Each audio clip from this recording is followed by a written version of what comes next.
Good morning, everybody. Welcome to the PT on Ice Daily Show here on the podcast. It's the best day of the week. It is Fitness Athlete Friday, and we're going to talk today about different tactics to make light loads feel significantly heavier. I'm your host, Dr. Zach Long, one of the lead faculty members inside of our Fitness Athlete division, teaching our advanced concepts as well as our live courses alongside Mitch Jackock, Alan Vidal, and Joe Hanesco.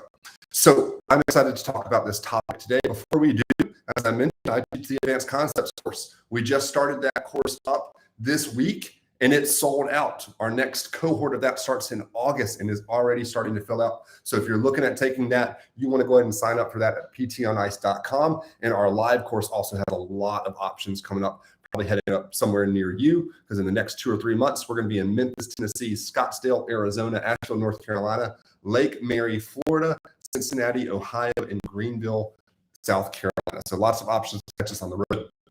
Let's dive into this week's topic, which is making light loads feel heavy.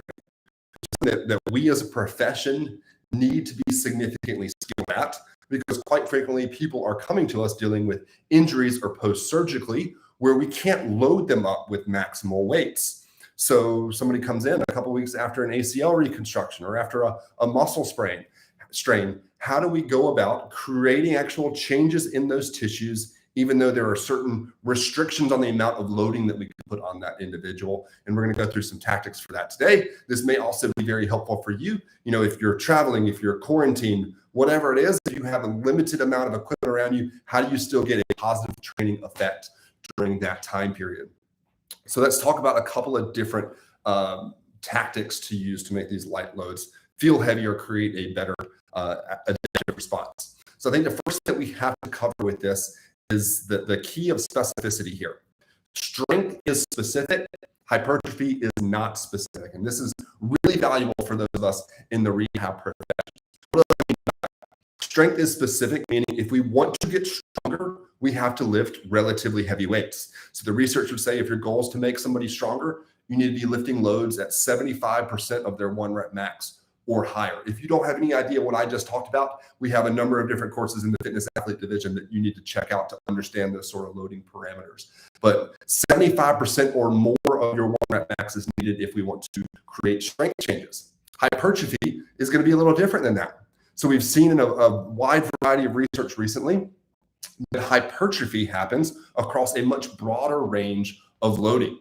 So anything from lifting heavy maximal loads, like you're working up to a heavy triple, 3 reps, to down to loads as low as 30% of your 1 rep max, can all create a significant hypertrophy effect as long as we take that exercise to a high level of fatigue. So we get, 1, 2, 3 reps within failure, we're going to create a hypertrophy response, even if we're using really, really light loads. So the first tactic you need to utilize if you don't have heavy loads is increase the volume. So maybe you're not doing sets of 5, 8, 10. Maybe that's you doing sets of 30, 40, 50, getting really close to failure. But if you're getting close to failure, you're going to create a hypertrophy effect, which if we make muscle bigger, we will then have the potential to make it stronger long term if we do a good job of programming and periodizing our training plan over the course of the season or several months or whatever it is. So that's number one. Second tactic is to kind of change our focus quite a bit. So if you take our live course, we talk a lot about coaching and the wordages and how frequently we want to coach a few different movement patterns. And one of the things we talk about quite a bit is how external cues are significantly better at improving movement outcomes.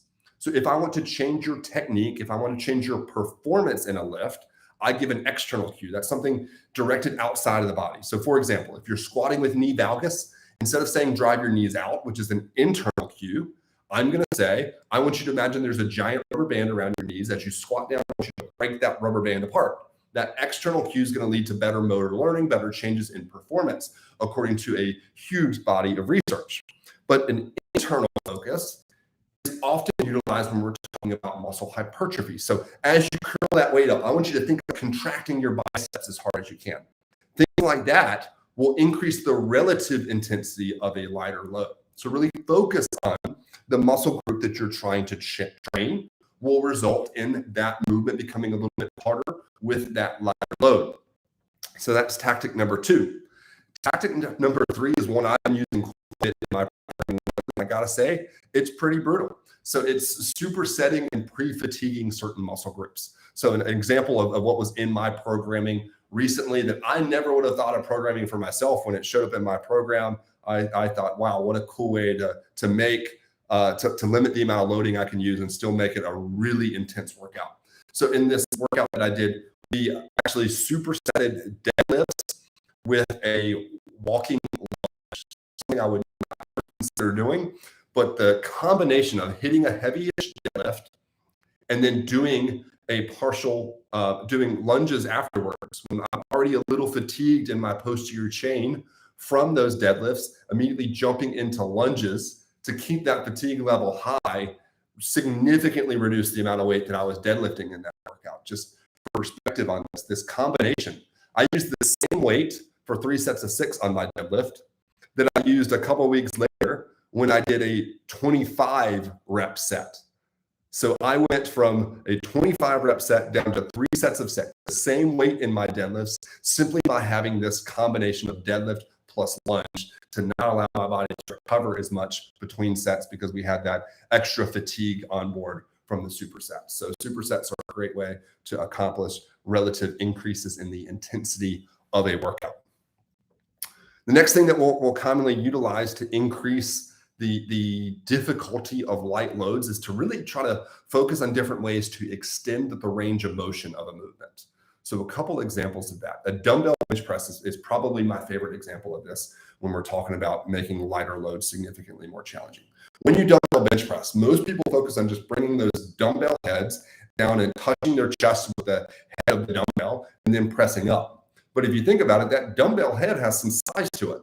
And so if you go down and you touch it to your chest, the handle of the dumbbell is actually not actually getting down to being in line with your chest. So a lot of people with their dumbbell bench press shorten the range of motion compared to a barbell bench press, when it should actually be the opposite.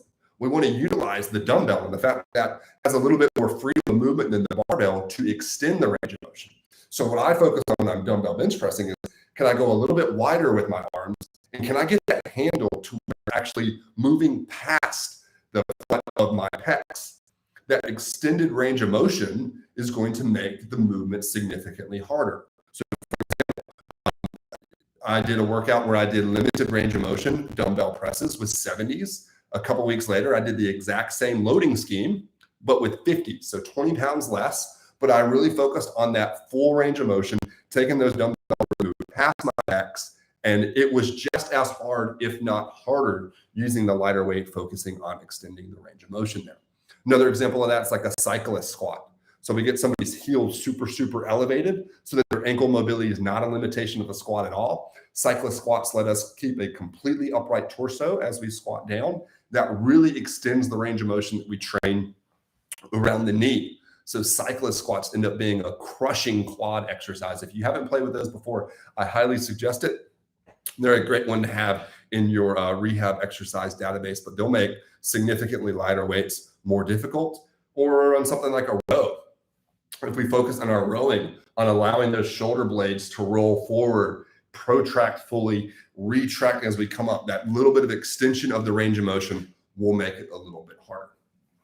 Next tactic to talk about is just different ways of altering the tempo of our lifts. So doing a nice slow eccentric, slow concentric, adding in a pause at the bottom, anything like that will increase the relative intensity of the exercise. We also happen to know that slowing down tempo tends to help tendinopathy stuff quite a bit. So playing with tempo, incredibly important. I really like the utilization of isometrics in different movement patterns.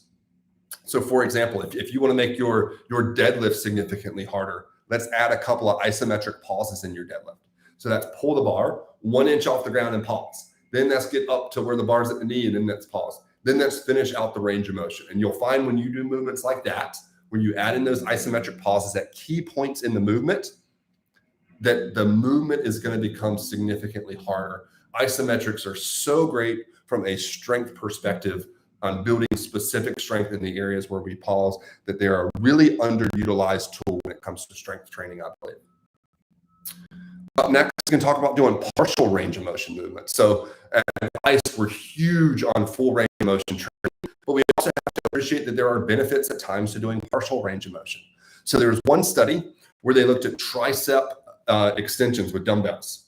And forgive me, I can't remember the author's name on the top of my head, but they were doing decline dumbbell tricep extensions. And one group did full range of motion. The other group did partial. So they went to full elbow flexion, and then they went up and they stopped about 30 degrees shy of lockout. And they basically maintained constant tension throughout that entire motion by only going through the partial range of motion. And they found that the partial range of motion group actually saw more hypertrophy. The reason for that is if we think about a dumbbell tricep extension, as we extend, if I'm laying supine, those last few degrees, there's not a whole lot of moment arm on the elbow. It's the easiest part of the movement. So if we get rid of that, we're going to keep constant tension and always be in the more difficult part of the movement. So in that instance, they saw greater hypertrophy changes when they went through that partial range of motion versus full. That's not always the case, but that is a valuable training tactic to keep in your toolbox there. The next one's going to be pretty similar to that, but it's doing 1.5 reps. So my favorite version of this is a goblet squat. Let's squat all the way down. Let's come halfway up. Let's go all the way back down and then all the way back to our starting position. So 1.5 reps, 1.25 reps, that combination, that increased time under tension will drastically reduce the amount of weight you need to really crush the muscles that you're trying to train. So play with that a little bit as well. And then the final tactic that I have that works really well is using bands in movement. So maybe you don't have heavy dumbbells, heavy barbells with you, but you can utilize bands to really change the emphasis of different movements. So for instance, let's take a split squat. This is a great example of this. So leg split, dropping down into a squat position. We can utilize bands to kind of drastically change the emphasis of this movement and make it more difficult.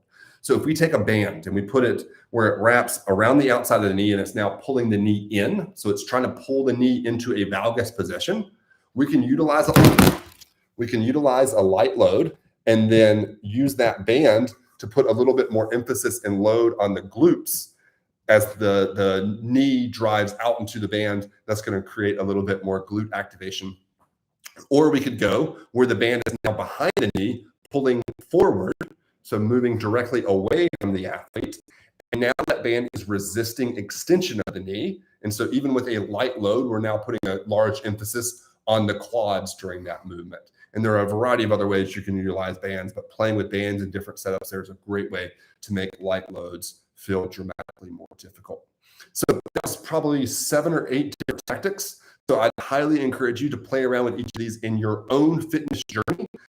I think that's one of the best ways that you can become better at exercise prescription is to set aside time in your week every week where you're playing with different movement combinations and seeing how you respond, and that dramatically will improve your ability to prescribe exercises to your patients.